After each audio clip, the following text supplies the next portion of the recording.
Hello दोस्तों, मैं राहुल सिंह आपका स्वागत करता हूं मेरे इस YouTube चैनल पर जिसका नाम है English square by Rahul.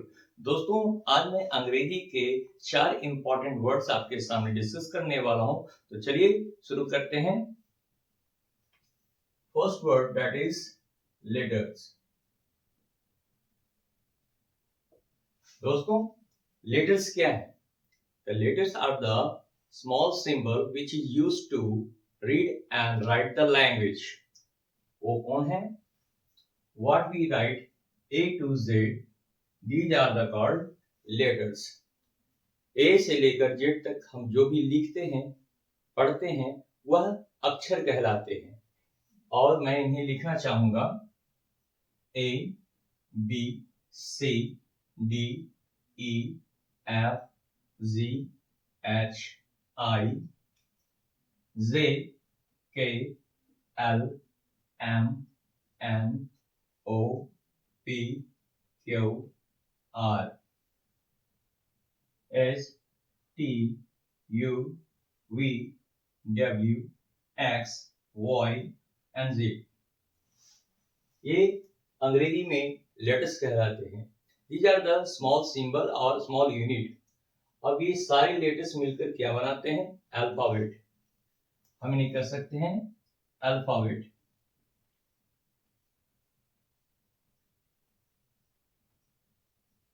Alphabet. तो ये अल्फाबेट मैंने लिखा और ये सारे जितने हैं ये लेटर्स कहलाते हैं। तो अल्फाबेट में टोटल लेटर्स की संख्या कितनी है? 26। How many letters are in English alphabet? You can say there are 26. अब रही बात कि these alphabets are divided into two parts. ये अल्फाबेट दो भागों में बांटे जाते हैं। एक है वोवेल, दूसरा है कॉन्सोनेंट।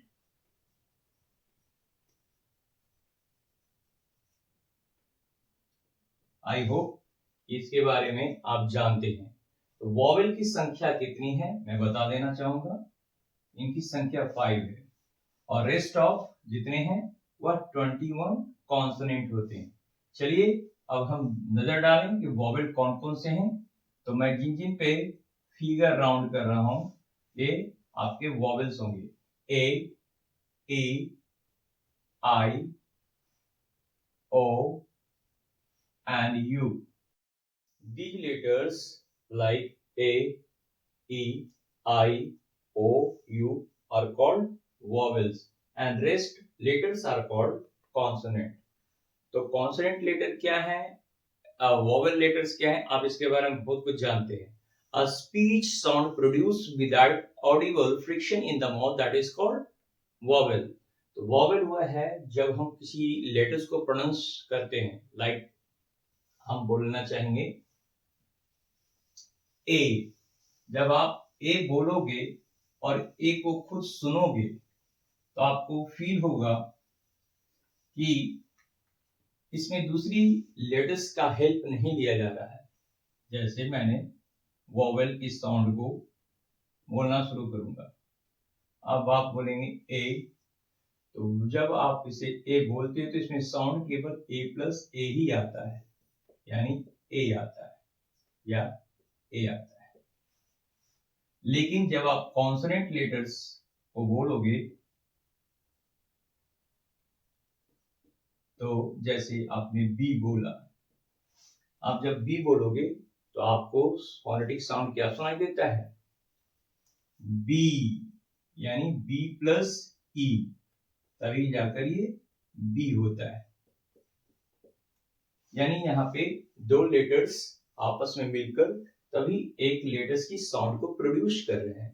वी कैन से कि वोवेल वह लेटर होता है जो किसी अन्य वर्ण की मदद के बिना ही अपनी साउंड को क्लियर निकालता हो।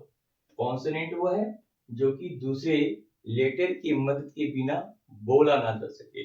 आप इंग्लिश में ऐसे कह सकते हैं a speech sound produced by creating audible friction in the mouth that is called consonant letter। आइए मैं इससे और भी क्लियर करूं। लेटर्स तो बहुत ही यूजफुल होते हैं। क्यों? क्योंकि ये सिंबल्स होते हैं किसी लैंग्वेज के लिए, सीखने के लिए। अब लेटर से हम क्या बना सकते हैं? लेटर से हम क्रिएट कर सकते हैं मीनिंग। जैसा कि मैं यहाँ पे मीनिंग लिखना चाहूंगा, COW। यहाँ पे मैंने कितने लेटर्स यूज किए हैं? 3।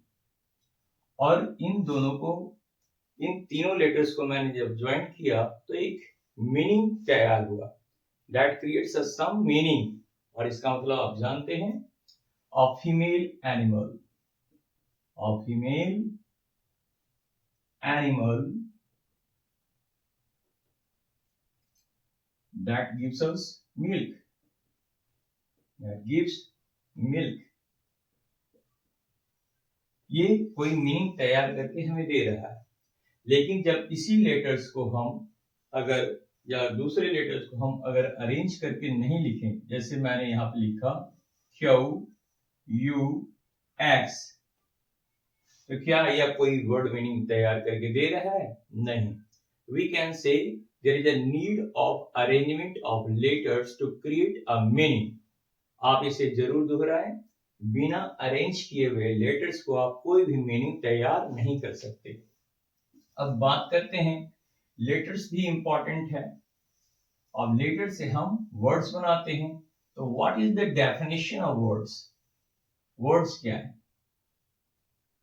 वर्ड्स क्या है? आपसे मैं सवाल कर रहा हूं, आप भी जरा इसका आंसर ढूंढे। तो मैं बताना चाहूंगा, words a group of letters, a group of letters, a group of letters creates meaning।